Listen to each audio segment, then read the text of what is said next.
নমস্কার বন্ধুরা, আজকে আমি আপনাদের কপি পাতা বাটা আর তার সঙ্গে ভাজা এই দুটো আপনাদের দেখাবো।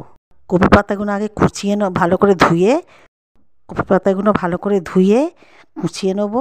নিয়ে মিক্সিতে কপি পাতা দেবো, বেশিখানি রসুন দেবো, ওর সাথে 4টে কাঁচা লঙ্কা দেবো, একটু কালো জিরে দেবো, দিয়ে মিক্সিতে ঘুরিয়ে নেব।